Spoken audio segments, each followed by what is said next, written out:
that's very nice to try to understand what this simulation is about, or how they call it in Buddhism, this conventional reality. But he was like, you can spend your life doing that, but if you do that, maybe you are not using your incarnation for what is it meant to be. And what is it meant to be is not only to be in your head, to be trying to understand everything and so on. It's also maybe to be living, to be in the matter, to be like in the real world. And he was like, I mean, we can have the talk we want and so on, but like in 2 hours, we will we will be hungry and we will have to go eat. And he gave me a very good example of like he gave me a story of like a little story here related to the Buddha.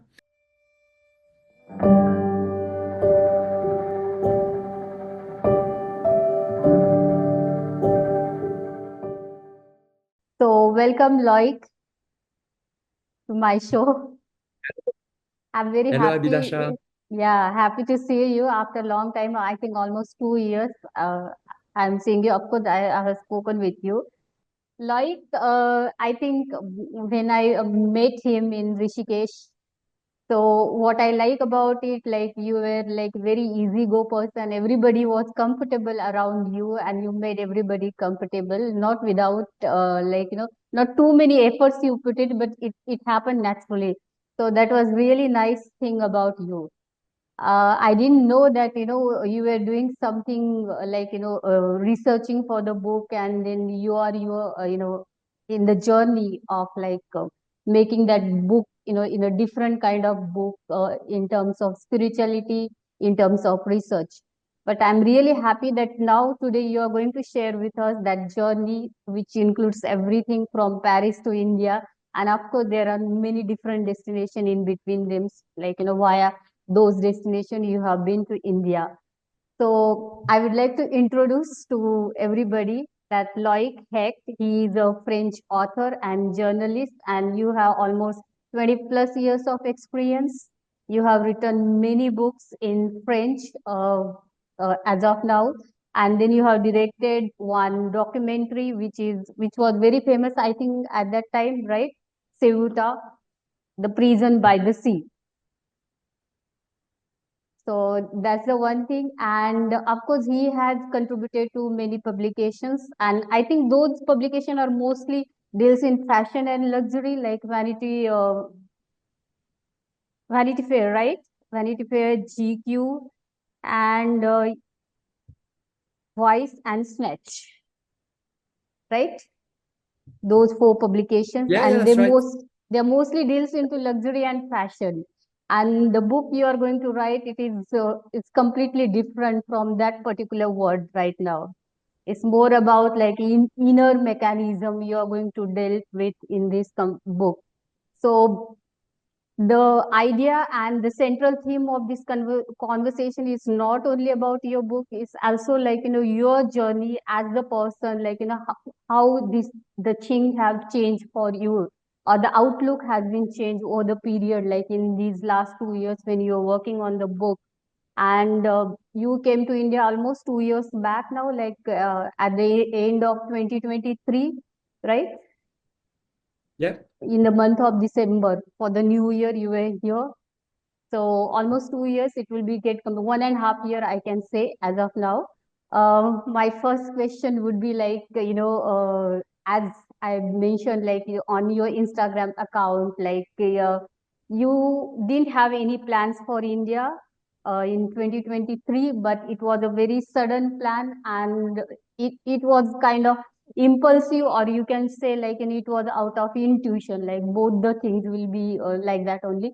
So you decided one sudden day that you will go to India, and then you came here in Delhi, and after that Rishikesh, where we met.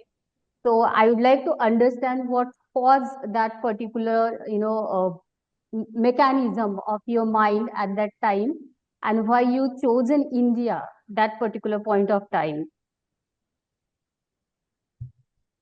Okay. So So yeah, the thing was like, so as you mentioned, I've been working for all those magazines, and actually I was not writing about fashion, but there are also magazines who usually have like, let's say, more like society aspect. And Okay. so I was a reporter for many, many years, and I was always reporting, let's say, on story that people haven't really heard about. I would do story about I don't know. So you mentioned Ceuta, which was a movie about the migrants in the some sub-Saharan African migrants who are stuck in this very tiny place, which is like Spain, but on the African territory. I would do story about like people in favela, about like a I don't know guys here looking for a UFOs. I mean, all kind of things that basically were about like the fringes of the society, let's say. And because I was like exploring this kind of environment and this kind of a topic, I would be traveling a lot. I've been like traveling in many, many countries. I was always like after a good story and so on. But in the past 5 years, when I started this book I'm finishing right now, which is a book about simulation theory, it's a big investigation and a very personal book that is basically trying to explore the possibility that we might be living in a computer simulation or that we might be maybe living in a consciousness simulation. So the journey started in the Silicon Valley, which is also another um, environment and topic I've been writing about for almost 15 years. I was always very interested about how technology is changing our life and so on and so on. But so writing this book really put me in a position where I was spending most of my time at home or at the library, reading books, writing, and so on. And so just before coming to India, I had a bit like an epiphany that I was missing adventure in my life, actually. What triggered this realization was like just a few months before I was traveling in Morocco, and it happened that, so that's a country I've been going a lot to. My mother was born there, and I've always felt a very special connection to this land. And so I was in Morocco, and just like to spend some time with some friends, and boom, out of nowhere there were a very big earthquake. And so the things unravel in such a way that literally I came there like to have a good time, and 48 hours after I was in the mountain in the middle of the place where the earthquake happened, and I was like, Oh, on a humanitarian mission helping people and so on. And so when we came back from that, I really had that feeling that, okay, wow, I'm missing adventure in my life. So I came back to Paris, and for like a few months, I was really like trying to figure out what to do and how to put the extra sense of that. And one day I was having like lunch with a good friend of mine. I was telling her that, and she was like, and she knew that I was really interested about India. I mean, like many people, I had read the autobiography of a yogi by Paramahansa Yogananda. I mean, and also when you work about simulation, when you work about what is consciousness and so on, things bring you to what is going on in India and like how important the topic of consciousness has always been, yes. in every aspect of like the Indian spirituality. And so she told me, why don't you go to India? And I was like, yeah, actually, you're right. So I came back from that lunch, bought a ticket, and next thing, like 2 weeks after, here I was, in Rishikesh, and I met you. So yeah, so that was the thing. That's how it happened. Okay. That's a very interesting story, actually. Like, you actually were there when earthquake happened, and you have like escaped that. I'll say it was a big thing. It was like a life-threatening event, and still you could escape from that event. So it's a big thing. So maybe this was like planned for you by the destiny.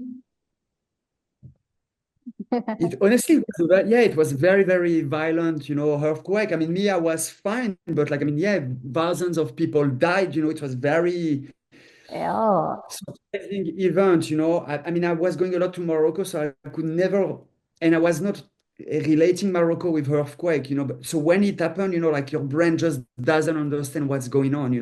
At the beginning, you think that some people are like, I don't know, doing maybe something with their feet on the floor, then it feels like, there's like some noise coming from like the ceiling, and so the brain is always trying to make an explanation, but then after a few seconds, literally the ground started to go like that, under it really feels like I was on water, and so, well, I got lucky, nothing happened to me, but yeah, it was really, really, really impressive. So you see sometimes like it's almost like on the symbolical level, my ground got moved in such a way that yeah, I had to do something new with my life.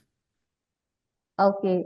So what does it mean by adventure to you? Because you were talking about spirituality as in terms of India, like your friend also told you like you are interested in spirituality, but you mentioned that adventure was missing from your life. So you consider spirituality as an adventure?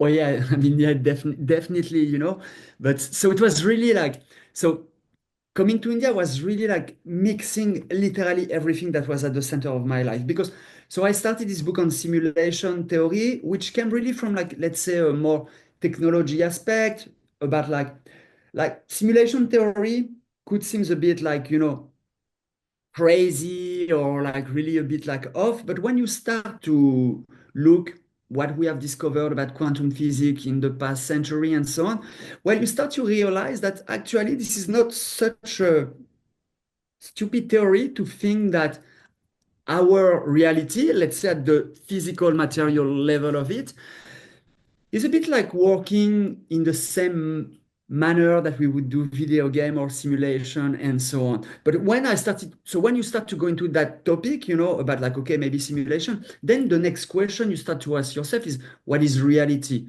What is consciousness? What is this world made of? What is behind, actually what we don't see? What do we do with all those invisible phenomenon? What, and then you come to even more questions that are, I mean, really important, especially in India. But then you start to ask yourself, who am I? Like Ramana said, and so on. So there's a bit like this idea, okay, I was going into that. And so as I like adventure, I was really like, okay, so I started the book in California, but it felt like, okay, if I really want to do my investigation very well, let's go see to the other part of the world, because it's literally, you have California here, you have India there, France is in the middle, so it really felt like, okay, starting the journey here and going there. And the better, I mean, the best story are always the one where basically the person who is writing it has been going to explore, So I had a lot of like of journalists and writers that I love, that wrote very, very beautiful books because they've been, exploring themselves and they came with their own subjectivity to talk about that. So going to India was really about this. And so but I didn't know what I was gonna do, I mean, I came to Rishikesh because a very good friend of mine, her name is Marie Koch. She's a French writer, very, very talented Oh, writer. She had written a book about the story of yoga. Okay. okay. And funnily, her book is also a bit, it goes from California to India, and so she wrote a book about like how yoga has been like really reshaping the world in the 20th century. So she really takes things from like, let's say, a political, cultural, like almost like geostrategic, like a dimension. She really tackled every field. And in the book, there were a long section about her when she went to Rishikesh, actually, to explore what was going on. And she went to the same yoga school where we met, So you haven't said that, but we met this in this yeah yoga ashram, and like what was the name? Anand Prakash Anand yoga. Prakash. Anand Prakash. And she had gone there herself, So before coming to India, after I bought the ticket, I was like, okay, so now what I do? Where do I go? So I had a few things I know I wanted to do. So I know I wanted to go to Haridwar to see Manandamai shrine. So that's the Samadhi, Okay. Yeah. That's the first thing I did. Don't ask me why, but No, no, no, it I felt like, won't. Don't worry, I won't. yeah, but I'd say don't ask me why because I don't Yeah, there have are really. some things you feel it and you do it. So there are no answers for it. That's completely fine. So that was that. I mean, and I was not even really so familiar with her teachings, and so on, but she has always been a figure so, powerful and magnetic that I wanted to go there, and things were done in a good way. So I arrived in Delhi, so I went directly to Haridwar, and then Haridwar is close to Rishikesh, so I went to Rishikesh. And my plan was to stay, I don't know, 5, 6 days, but as Two soon as I weeks you arrived, said. wow, 2 weeks everything you was said. so magical. Yeah, you said 2 weeks, Yeah, but you said for like you prolonged your stay for 2 months, right? yeah, because at the beginning I thought I was gonna stay 2 weeks, but the plan was like I would arrive in Delhi, then go to Haridwar, then after Haridwar go to Rishikesh, then Rishikesh. I wanted to go to Varanasi, and then coming back from Varanasi.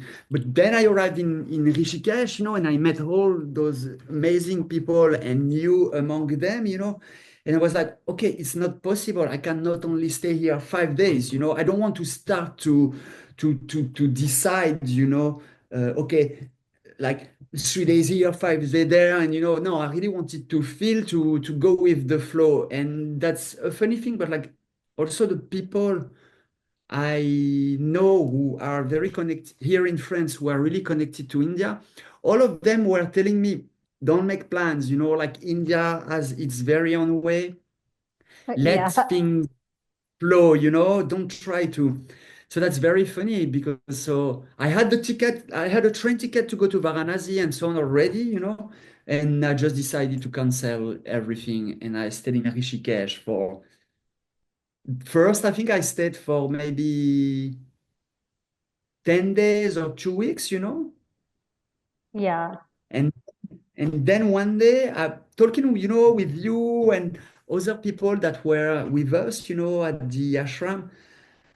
I don't know. I starting to think like, yeah, but Dharamsala is not so far away either, And I was dreaming to go to Dharamsala, so yeah, I changed totally the plan. And one day I just took a train. I didn't even have a hotel, in Dharamsala. Just took the train and went there. So you would like to share something like what made you like you just told me like you met so many people. Of course, they were from different nations and they had their own experience, own thing, own stories, own background. So it was completely different to know these people, and it was very interesting. But at the same time, there must be some inner experience you must have felt, right? Because of that, you felt like you should say, we don't stay only because of the people. We stay because something happens, inside, and then you feel like, okay, I have to be here. So, any experience like that you would like to share? I mean, I would say there were several things, I really remember, I think it was the second day, I was there. It was actually the 31st of December, 2023. So it was the last day of the year. I 31st, had arrived yeah. in India probably 2 days before, Yes. and there were this guy at the ashram who told us, hey, if you want, this afternoon we can do a little reading of the Yoga Sutra of Patanjali, let's meet in the big shala of the ashram, and he called that a Okay. philosophy class, and I was like, okay, what's gonna be that? And so I don't know if were you there or not. No, I wasn't there. I must be outside wandering somewhere else. So what the guy did basically, so we were, I don't know, maybe 8, 10 people. And so the guy just gave us like a copy of the Yoga Sutra, to each of us, And so we started basically to do one thing that was a reading. So reading one Yoga Sutra, Mhm. then maybe we or singing it, then everybody would sing, then each of us would sing individually the thing, and then we would do a commentary, about it. And I really remember, like in this moment, the light was beautiful and so on. And I felt something like a huge Okay. opening, So like that what? was the first time you read Yoga Sutras? That was the first time that what? That was the first time you read Yoga Sutras? No, I mean, I had a copy at home, so I read a few of them, but what was so incredible was the fact that to sing it, to comment Okay. it, to do that all together. And yeah, so I really felt like a very big opening, like I was almost tripping, and then it was almost scary in a way because I was like, okay, I'm in India, I'm starting to get crazy, I'm starting to have like this round.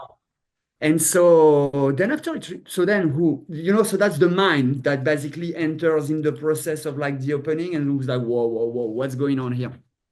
And so, well, I don't know, I came back, and then the same day with like other people of the ashram, we just like went on a big walk by the Ganga River. So it was like absolutely extraordinary. Like you've seen the Ganga River in Rishikesh. I mean, the light is beautiful. This is so powerful. Like the energy is really, really hectic, So I don't know. It was just like being on another planet, It was so powerful. And so that day we went to there's like this big Parmat Niketan ashram, where they do like arti at the end of the Yeah, day. it was New So we Year, went, Aarti. Last, yeah, New Year yeah. Arti. So that was the first arty, for me in my life. So I was like, wow, what's going on? All those people singing and so everything every day was really, really extraordinary, And then that day, I met a girl, a French girl, like this in the street, and we became very, very friends. And actually, to this day, we are very, very French. Her name is Cindy. She's really close to my heart. She lives in Paris as well. So I met her like this very day in the streets, She had come to Rishikesh to to do like some YTT, yoga teacher training, and Okay. but it hadn't started yet, and she was alone in her ashram, and we were with all those people from our ashram, and she was like, "Hey, I'm alone, can I join you?" and so on. So we're like, "Yeah, sure." So we spent time with her, and so the day after, I just went only with her on like a motor trip, and we went to this Kunjapuri temple that is like in the mountain up to Rishikesh. It's like, I don't know, it's maybe I had rented, like a scooty, and it's maybe 1 hour and a half or 2 hours from Rishikesh, and we went for the sunset, and wow. So it was the 1st of January of 2024, and we finished the day, and we started the year with this incredible sunset on top of a of this temple that is like probably more than 2,000 meter high, so you would see like the Himalayas behind, the sun on the other was like, and everything was like that. So that's why I decided very, very right away to change my tickets, I was like, it's impossible, I cannot just stay, like 2 weeks in India. It's like I need more time. Okay, that's really, I know some part of it, but of course, this part I didn't know that you went to Kunjapuri and you had such a great experience over there. So it's really, really beautiful experience you have shared with us. So after the Rishikesh, instead of you ditched the plan of Varanasi and then you straight away went to Dharmshala, right? To meet assistant of Honorable Dalai Lama's assistant. So it was So a very long journey actually. Like me being Indian as well, I always get like, if it is 10 to 12 hours, I can handle it over the night. But more than that, it becomes really difficult to travel through the, even through the train as well. I honestly, I was in awe, I was like, everything was so extraordinary that I was super happy to just, yeah, go there. So, yeah. So one day I decided, okay, I want to go to Dharamsala. So I bought a train ticket, went, I think, the day after. So it was a night train. I think it was maybe 15 hours, It's like from Rishikesh, you go to the Pathankot. Pakistani border. Yeah, Pathankot. Pathankot, exactly. It's not Absolutely. Pakistani border, I guess. I mean, well, not so far. I'm talking from my French perspective. Look, Google Maps, but yeah, it's not Yeah, Pakistan. it's Yeah, yeah, it's away. So means like Amritsar, you can say like it's on the border of Pakistan, but it is little in skirts. Like Himachal Pradesh is little bit away from the border. yeah, exact. But what for me it was like, okay, going really to the end of the world in a way, you know. And so then, okay, from there, like, so I arrived in the middle of the night. It was 4 or 5 in the morning, you know. So I think I just found a taxi to then, you know, drive me to Dharamsala, and I arrived there. I hadn't even booked a hotel, you know. So when I was on the taxi, I just looked like I'm booking like to something that looked good, you know. So boom, I just went to the hotel, dropped my bag, you know. So it was already the day. It was like maybe 8 in the morning or something. And my plan, okay, I had this crazy idea of like, let's go have an interview with the Dalai Lama, you know. I had no meeting, nothing, you know, but I was just, I'm here, you know, let's try. So I went there, I went to the press office of Dalai Lama, and I was like, okay, hey, hi, I'm a French writer. I'm working on this book about like simulation, about what is reality, what is consciousness. Uh, I would love to have a conversation about this topic with like his his holiness, you know. But they told me, hey, we're very sorry, like like all the very important persons, you know, like of the Tibetan Buddhism are right now in Bodh Gaya for a festival, and they won't be here until at least like 2 or 3 weeks. So I was like, oh no, too bad, you know. Still, I was happy to be there. But then what I did is like, I have a very good friend of mine. Her name is Youngzom.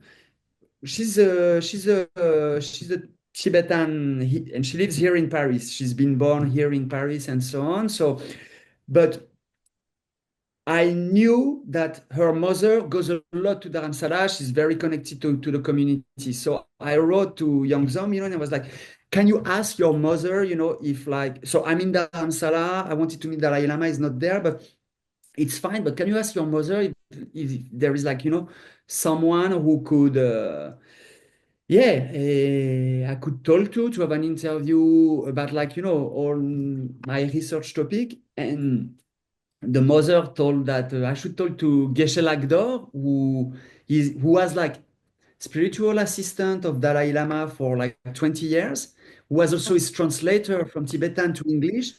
And after that, so for the last 20 years, he has been in charge of the library and archives of Dharamsala. So all the most important book, all, you know, the rolls, everything that's been able, like basically to save after they fled from China is there, you know. And that's a place that is very, is not only all books, it's also a place that is a research center about science, about like, you know, making really communication in between modern science and Tibetan Buddhism and so on. So she told me, this is the guy you have to talk to. So I was like, okay. I asked to other people during this day. I went to bookstore, and everybody was telling me, the guy you have to talk to is Geshe Lagdor. So I was like, well, okay. And so I ended up managing to get the WhatsApp number of her assistant, and of his assistant, sorry. And so, and very luckily, he wasn't in Bodh Gaya. He was there. And so literally, I think like 48 hours after, boom, I was having like incredible meeting with him. Lucky you. We were just talking about his assistant of, His Holiness Dalai Lama, and you had a conversation with him. And of course, we have seen the picture as well with him, like you have taken that nice picture with him. So it must have been a very, I'll say, inspiring conversation with the person like this. And more than that conversation, I think wise of that person matters more. Like, when you are in the presence of somebody who has very high vibration, you learn more than like, what he's saying. So what has been your experience? Like, few things. Of course, there will be many things you will be mentioning in your book. We don't want all the details, but at least few things if you would like to share, which touched your heart and you felt like, okay, this is something different, a complete view I'm taking with myself now. so with him, it's like, I think, okay, so it was, of course, extraordinary to have the chance to meet him, to listen to so great wisdom. And but I really got something from that conversation. If there is like, okay, one thing that really stayed with me until then, So I've been working on this book. Simulation was a book like in order to understand what is reality. So I went really deep into understanding physics, quantum physics, all the model of reality, what we know about consciousness, like really trying to approach things, let's say, from a Cartesian rationalist mind, But then what is very interesting is like at some point you go into a sort of problem because there is many phenomena that don't enter in what is our current model of reality. That is like this, what we call the scientific materialist frame. But even if you try to understand more and more and more and more, yeah, there's a moment that basically you probably have to let go. And this was, in a way, the teaching that, it came from that very incredible encounter. He was telling me, okay, that's very nice to try to understand what this simulation is about, or how they call it in Buddhism, this conventional reality.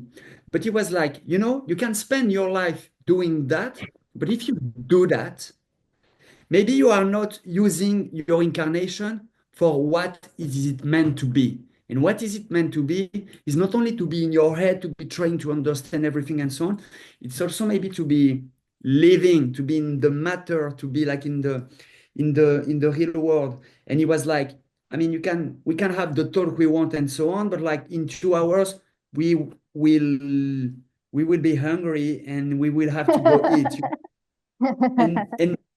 And he gave me a very good example of like he gave me a story of like a little story here related to the Buddha, where basically there is like one disciple of the Buddha who still has a lot of questions. So his mind gets a bit crazy and he starts to go like, okay, I'm gonna ask the Buddha all of these questions. If he's not able to answer me, then I'm done. I'm gonna find another master. So the day after, like he start to go and start, I don't know, to answer, to ask maybe one question, and the Buddha goes like, hey, you know what? I don't care. I mean, I'm not looking for followers or disciples, so feel free, to go. And I'm gonna just tell you one thing. Let's say you are working in the woods, and all of a sudden you will receive a poison arrow, like. And so what will you do? This poison arrow is going to kill you, So you have two options. Will you start to ask yourself, who has been shooting the arrow? What was the velocity of the arrow? What was the angle? What do happen if I do this and that? Or will you just like get the arrow out, and try like basically to find someone to save your life, And the idea was like, yeah, you can ask as many questions as you want, but at some point, asking too many questions can be deadly, in a way. Yes, So yes. so there's the idea that, yeah, we are also here to really find a good balance in between. Okay, I think it's good to be curious and try to understand what is going on and so on, but you have also like maybe to take the best of this incarnation. You have to anchor yourself into reality. So that was really, really good, to hear that. I think it was a very good way to close the book in a way. Okay, you can go through all of that, but then at some point there is some understanding and something that you will feel, that just go beyond, the understanding. What I was mentioning before when I talk about like, what I felt by listening maybe the Patanjali Yoga Sutra, it was not something related to me understanding, I think it was just being so much in the moment that the space opened.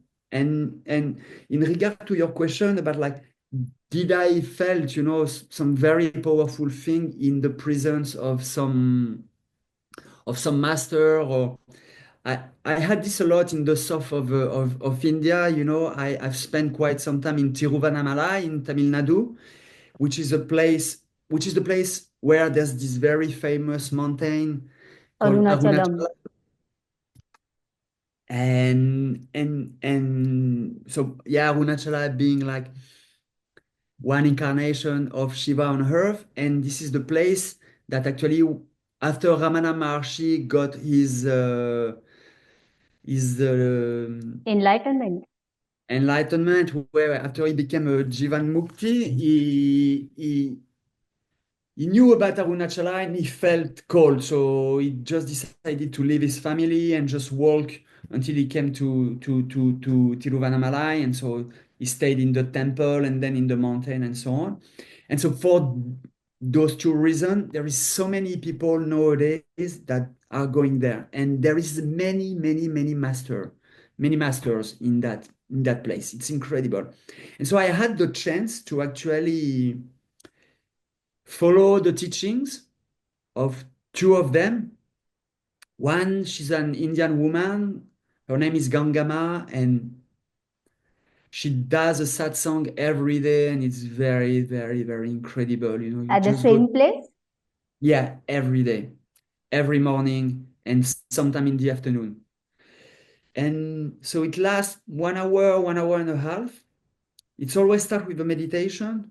Sometimes then people ask questions about their life, about things they're struggling with, about Advaita Vedanta, about the Vedas. It can be about like Bhagavad Gita and so on. But they always ask, yeah, question related, let's say, to Advaita. And she answers. But sometimes, you can also have like one full session, nobody asks a question. And I would say that I've been really tapping into state of meditation, that are so special. And I think this is because of like the energy she's bringing, and maybe because the fact that there is every day tens, sometimes hundreds of people meditating in the same place, and Yes. you go directly into a very Trance into the state. yeah.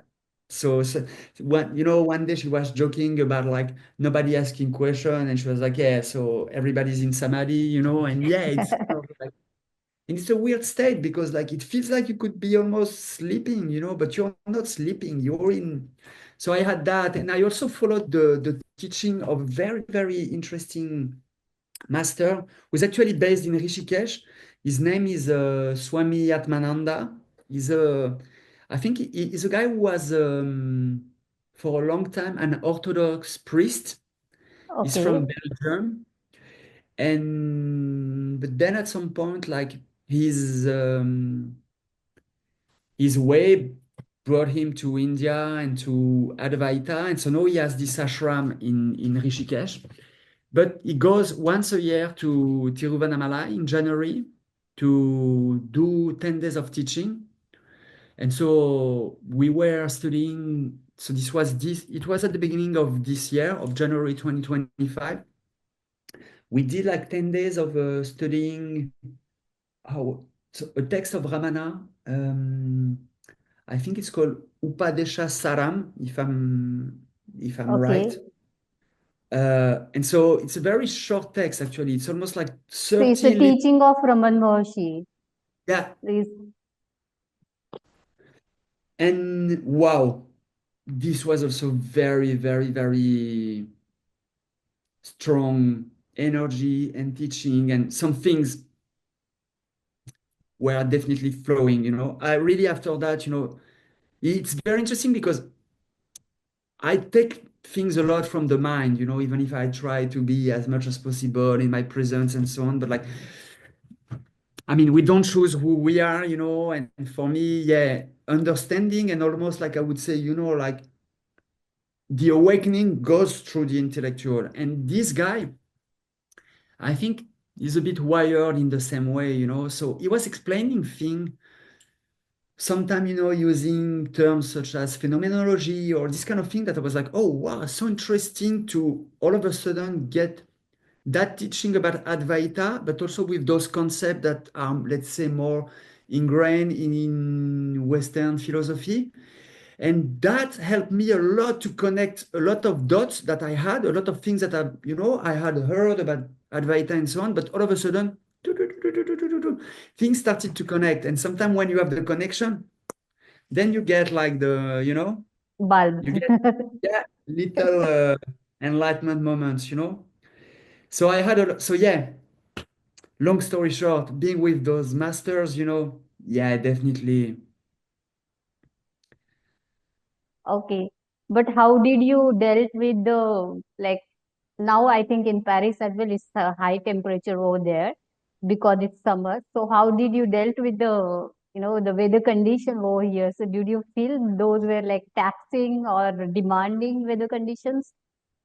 Or you were just like very happy with your experience and these things didn't matter to you at all? I mean, I was really happy with the thing, but okay, so here's the thing. So after I went to Rishikesh the first time when we met, so I ended up staying 5 weeks, I think. 5, 6 weeks. But then I had to go back to France. So I came back to France, but I was like, it's not possible. I mean, I want to continue this journey. And as I work as a freelance writer and so on, I mean, I can organize my time and things. So I just like stayed a month in France and I came back to India. But so the second stay, I went to the south. I went to Tamil Nadu. I went to Tiruvannamalai. I thought I would stay 3 days in Tiruvannamalai or 4 days, and I ended up staying 4 months actually. And so they were the really Four hot, months. yeah, 4 months, yeah. Oh, that's a very long period. Yeah, so I came in March and I stayed until July. And so you're right. It was so crazy hot. It was so. I mean, we can have some.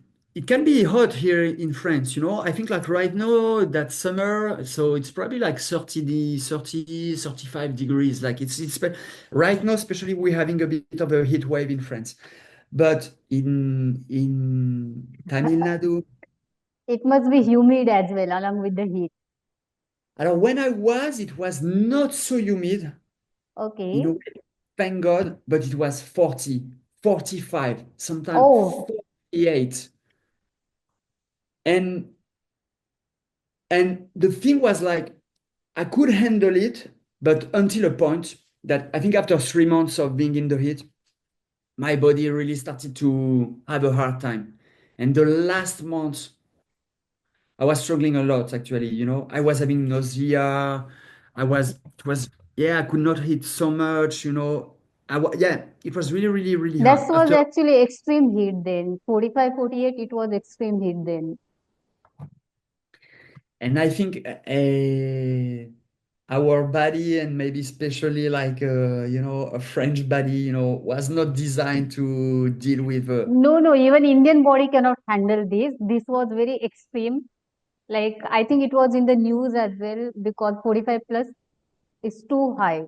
It's the kind of like if you can cook your food in that particular climate without the fire. Yeah, yeah, it's too crazy. And so yeah, I mean, literally after, it's like you learn that when it's more than 40 degrees, you don't go on short sleeve anymore. You have to put like very long sleeve, to protect yourself from the heat and so on. But yeah, after really 3 months of that, yeah, my body was suffering a lot. So the last month, I was like, your brain is slower. I was writing while I was there, and I mean, I could only work in the very early hours of the morning. After that, it's like it's impossible. And when I came back to France, it was actually a very mild summer. It was like a bit. People were complaining because it was a bit cold. It was like 80 degrees, 20 degrees, and I was so happy. I had the feeling that I was like being in a real life AC. I was just like, oh, it's so good. So yeah, that was hard. That was hard to deal with the heat, huh? Yeah, but still you could cherish those moments. So that's really great thing.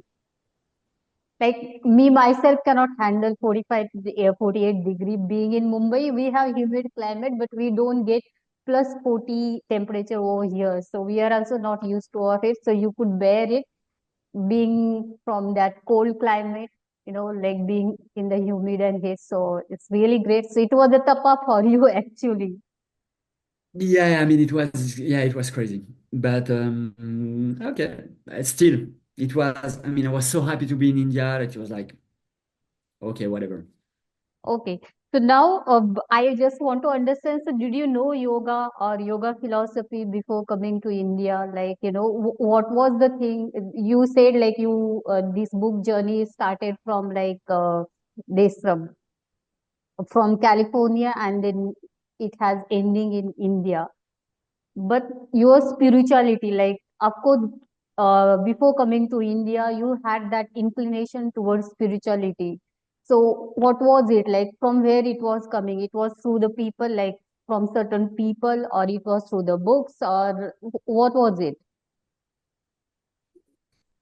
Well, it's been a long journey in a way, but I think like when I was a young kid, I was very, very spiritual, when I was like a little kid. I had like a special connection, to something greater. But then actually I got a Christian education. So I was going Okay. to catechism and so on. And I must say that it was horribly boring. I would not understand why I was doing that. And so too many, I mean, I think that actually, now I'm starting to understand them better. I think that the Christian rituals have a lot of beauty in them and there's something very powerful, but in the way it's maybe taught to a kid, who doesn't maybe want so much to be there and so on, it can be a bit like traumatic. And at the same time, you start also like to explore the world, how it is taught at school, from this very materialist approach, and I think that I closed something, but it was my journey, and that's very good. It worked like this because also I think the book I'm writing right now will be also very interesting for people who come from a very, rational Cartesian mind. So to understand that actually we might be in a moment of humanity where spirituality and science are starting to meet Yeah, much each together. other way. But so I had that. But then when I was in my late 20s, I started to have a need for spirituality. I, I mean, I needed also like, a way to deal with maybe the fear of death and so on. So that's when I started to go and to study or to get an attraction, let's say, to Tibetan Buddhism. So I started to read book about from the Dalai Lama, from like some lamas and so on. And so I found a very interesting perspective on what could be spirit, what is consciousness. Like I started to put some meditation in my daily life and so on and so on. And so then like, yeah, so that's when I started to let's say get meditation.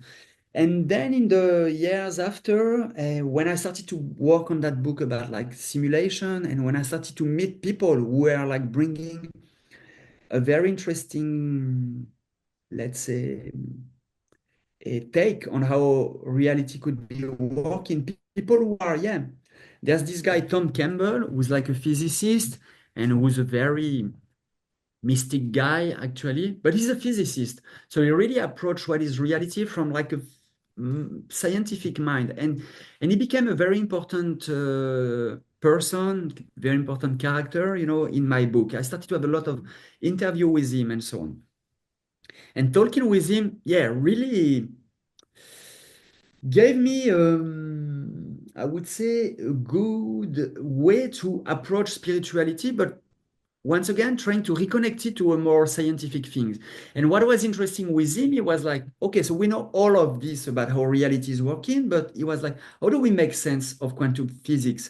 And how do we make sense of all those phenomenons that seems to have a very strong, I would say, a very strong reality, but who doesn't enter in the scientific materialism. Things such as near-death experience, things such as what could be called in yoga CDs, but which are like remote viewing, people able to heal from distance, people to be able to practice telepathy, people who are, yeah, able to maybe have some sort of like precognition or synchronicities of things that have not happened yet, and so on, you know.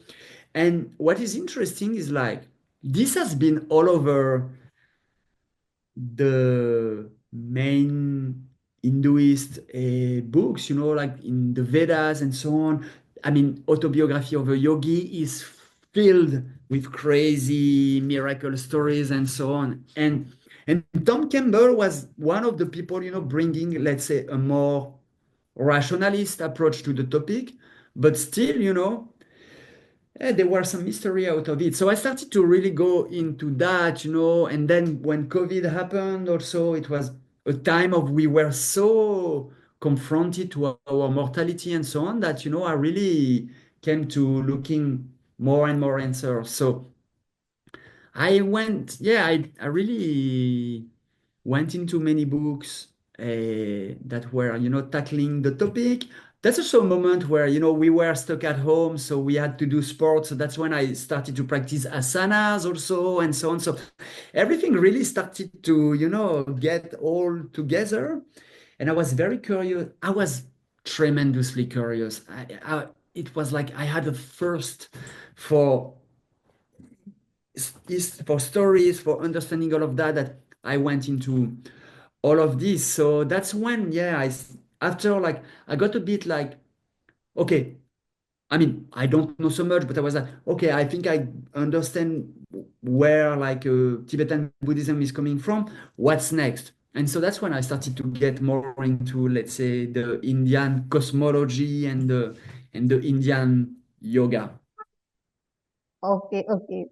That's nice.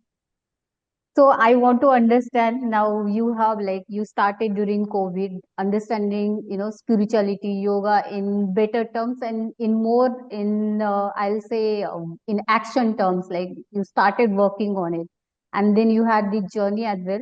So how the definition or the understanding of spirituality had changed for you? What does it mean to you, spirituality? So I would say that we usually tend to link spirituality and religion. And Yes, I think that, you know, those are the two faces of a coin, you know. acha. The way I understand spirituality, I would say that this is a very personal experience. This is your own way, you know. This is you trying to understand yourself better and to maybe make sense of experiences you would have yourself. And so regarding my spirituality, I don't consider myself a Buddhist or an Hinduist or a Christian, or, you know, I'm just really trying to build what is my own model, you know, that is coming from my understanding.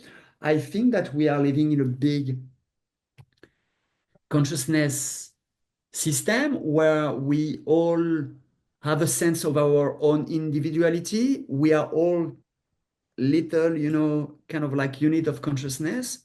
But at the same time, there's also a oneness, you know, that connects all these little unit. And my spirituality is really about like to trying to explore all of this and yeah, to create my own system of understanding. I've uh, I've yeah come to a point that it's very interesting to take things in all of the tradition, and it's very interesting to realize when you start to do some comparison that actually, honestly, every tradition I've been saying kind of more or less the same thing. But what is really interesting is like each tradition comes from different place, different time, and they were dealing probably with like different culture, different tradition, and so on. So each tradition, you know, is really like, and usually it comes from one person or okay, maybe several, but it's like one person with all this system of understanding, you know, will in a way do a sort of a create a system that is based on their own referential, based on what they know, you know. And so all of them maybe had access to what would be a prime material, but because they have been having the lives they had, and whether this is only their life as an incarnation, but also maybe a whole unconscious system that could be karmic, past experience, and so on and so on. I mean, with all they had, as tool, they have designed, okay, their model. So each person is basically, and it could be each big prophet, and so on. I've been, I think, talking I've been trying to make sense of the vision they had, and with the tools they had at their disposal at the time, with like all those referential, all this culture and so on. But I think that we all adapt, and we all create an image that is, yeah, based on what we know and who we are and so on. Then the religion is actually based on, this creation, like based on this, like, let's say, direct experience of spirituality. Is you start to build something that can become sometimes, a, a dogma, and it's not good when it becomes a dogma, because like it gets calcified, there is like rights and, and texts and things that get like piled one on another, on another, on another. And so in a way, they are all these things, all these rights, all these texts, are trying to give to maybe the newcomer, a hint, a feeling of what was, the direct experience.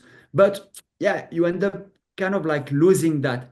But at the same, so that can be a bit like the downside, I would say, of religion. But at the same, and then sometimes to a very crazy extent, people can make crazy interpretation of the text, that can, bring us to wars and so on in the very worst aspect. But at the same time, there is something that is very, very beautiful with religion, that is that the people will be walking together. This is what religion does. Religion can bring the people together to actually try to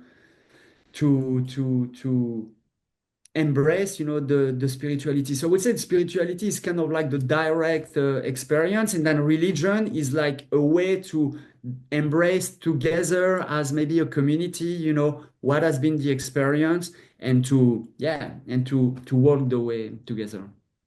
You put it very beautifully. It was deep but beautiful. Like you have religion and spirituality. So mostly religion, when we think, it's always about rituals and some traditions, but you have kept that connection with spirituality. So I think all religions, when they were invented, maybe like when they started, the objective was the same. Like you want to understand your own self and you want to reach to the higher consciousness level. So that was the objective. Of course, it had changed over the period of time. But yes, what you have mentioned, that was very, very beautiful. And I think all of us should take that meaning of religion and that meaning of spirituality always. And I would add also that there's not one way, Me, I'm a bit more of like a free mind, so I find it really difficult to embrace, like just be a Christian or just be, and I don't know, when I'm in a church, and they go with the text, I get bored. I'm like, get me out of here, But at the same time, I respect that not we are not built all the same way, and for some people need a frame, Yeah. They need a map, When you are, I think, so. truly spiritual, you stop, attaching yourself with, certain religion or certain caste or certain sect. It is just about being an individual in your own capacity as a human being. So maybe that's why you call yourself spiritual. That's the way you have become over the period. So that can be your progress in And terms of consciousness. definitely, and actually, I'm thinking of that, and it's kind of, remember at the beginning, I was telling you that, yeah, I was missing adventure in my life and so on. And so for me, spirituality is also an adventure. And so spirituality is the exploration of the territory, Religion is the map. And so in order to do the map, you need some people to do, I think, the exploration of the territory. So this is that, but one needs the other, you know? I mean, like for some people, they cannot just go directly to the exploration of the territory. In order to do it, they need a map, you know? And other people are just like, okay, let's go, you know, and I will do my own map actually. Yeah, all of course, second kind of people are very, limited in numbers, like where you go by your own map or your own guidance. But this particular thing is required for most of the people because they don't have, like, everybody doesn't have that curiosity and calling, like, they want to understand who I am and where I am from and what is my duty on this earth as a human being. So I think you have been one of the person, like, that was great calling from your heart and mind and you started exploring it. And the journey will never end until the death and maybe post death as well. Yeah, definitely. And so that's why also like, you know, to put it more from like an Indian perspective, but in every books, you know, it's always about like you must find your guru, you know, and your guru is basically, you know, I mean, well, you can have your guru in yourself, you know, life Yes. can be the guru. But yeah, they say that if you can find a person as a guru, you know, it's usually even easier, you know. And that's a bit the same. I think the guru is also can be the map, you know, can be like your ticket to access and to get to know yourself better and so on. So Yeah, that's well said. That's true, actually. Your guru also can be the map. Your book also can be the map. Yeah, your journey as well. Like you started journey and you started exploring the world and meeting people as well. So it is not necessary like, somebody who had that kind of, mystic aura around them. They are the only gurus. Like sometimes common people also can give you the wisdom. Don't you think so? Can you hear me? yeah, yeah. And the I would say that the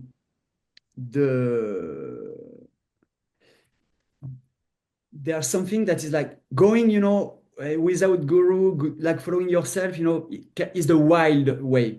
It can be very beautiful, but it can be really, really hard also. It's like I remember that this guy, Swami Atmananda, you know, that I was mentioning, this master, is when we were following his teaching, like at the beginning of the year, he said something about the guru or like having life as the guru. So he was saying that life as the following life as the guru can be really hard because it's a bit like you're a wild dog, you know, and so you have to go through the very, very hard way and so on. When you have your own guru, you know, it's a bit like domesticated dog, you know, life can be much more easy. You know, they're here to feed you. You don't have to fight with the other wild dog, you know, you're not getting like some stones thrown at you and so on, you know. Yeah, there can be many interpretations. Okay, that's it from my side. If you want to add something more, No, I mean, no, I don't know. It's like I would just love to thank you so much for giving me the opportunity, you know, to talk about that because like India has become so dear to my heart. You know, I can only be thinking when will be the next time, you know, I will be able to travel again. And and I also realized since we met, you know, already I understood so much thing, and at the same time, I know that I know nothing. You know, it's like you're learning from very, very everything. You know, and what is also really interesting is like now I think that thanks to all this time in India and all those opportunity to learn, I'm loving much more my life here in France too. You know, it's like it's really about like you don't have to cross the ocean, you know, or the whole continent to get enlightened or you know to get a better person or like to be on your spiritual way. Like spirituality is also very your everyday life, you know, and what you do with it and how you deal with all the situation and so on. So I that's funny, but like I had to go there to, in a way, apply this here. Okay, thank you. Thank you on behalf of all Indians. Thank you And so we, much, huh? and best wishes for your book, which is going to publish in the March 2026. So let us know when it is published. We'll try to catch a copy when it is English because French we don't understand as of now. So I thank you for connecting with me and sharing this profound experience I'll say, and which is something inner experience and sharing in with so much details. That's so thanks to you, and I wish you success for your book and many other books, not only for these books, like the books which you will be planning in the future or maybe in the process right now. So we wish you the 100% success for your books in terms of financial as well and in terms of it reaches to more and more people and it penetrates the mind of people. Then, well, just thank you so much, for all the good wishes. Yeah, I really hope that, so the book is gonna be in French, but I really hope it's gonna be translated and soon in English. Like I've been, writing all the end of the book in Ramana's Ashram library under like Arunachala. So I really hope that it will bring the energy so the book can spread. I Certainly. Yeah, I don't take pride in the book. I mean, I'm very happy I could write it. I'm so thankful about my journey and so on. But like Advaita has really put inside me that, the question of like who's doing, who's the writer really? And am I the writer? I'm not so sure. So so if this book has to be important for some people, then I'm sure it will find its way, in a way that probably the universe is just done as it should be. And I hope that we will have the chance to meet again, maybe Yes. next time I come to India, you come visit Tiruvannamalai if I'm there, or if I come to Mumbai, then yeah, let's just like You, definitely connect. sure, sure. And you have become really a spiritual person when you said like, am I the writer or someone else? So that's completely a sign of spiritual person. So thanks a lot. Namaste.